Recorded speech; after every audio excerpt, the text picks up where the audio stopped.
Hey Camp Renovate, welcome back. It is time for week 3 of our series talking about music and family. And today we're going to talk about tension.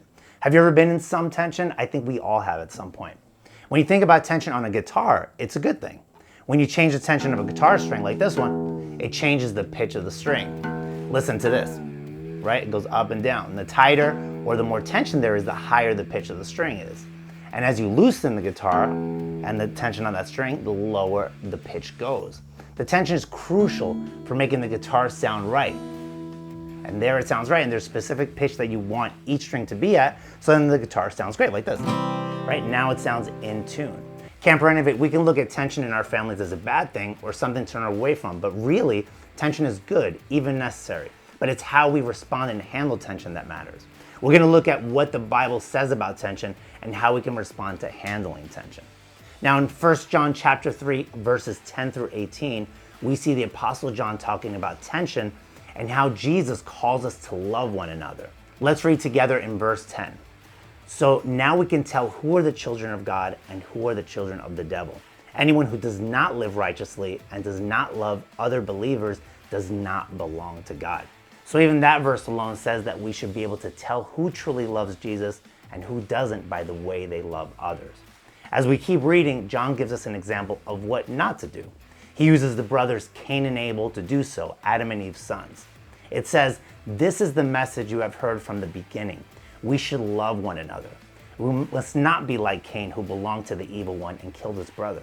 And why did he kill him? Because Cain had been doing what was evil and his brother had been doing what was righteous. Cain was filled with jealousy and hatred towards his brother, so much that he decided to kill him, which is crazy. That reason was because Abel was following what was right. When we make the decision to follow Jesus in our lives, we're given the fruit of the Spirit. And who can tell me what that first fruit is? That's right, it's love. And we're commanded to love those around us, just as Jesus loved us. Now verse 16 says, we know what real love is because Jesus gave up his life for us. So we also ought to give up our lives for our brothers and our sisters. In Camp Renovate, Jesus died on the cross for the mistakes and sins that we made.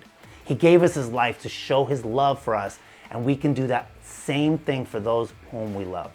When we're feeling tension with a brother or sister, we can choose to put them first.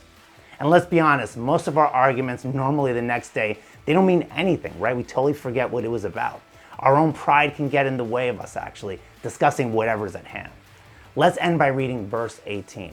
Dear children, let's not merely say that we love each other. Let us show the truth by our actions. We can show love in the way that we talk to other believers, and we can show love by going out of our way to help someone else. Tension isn't always a bad thing. Instead, tension can help us grow and become stronger. Our bottom line is this: we can find harmony with others by putting them before ourselves.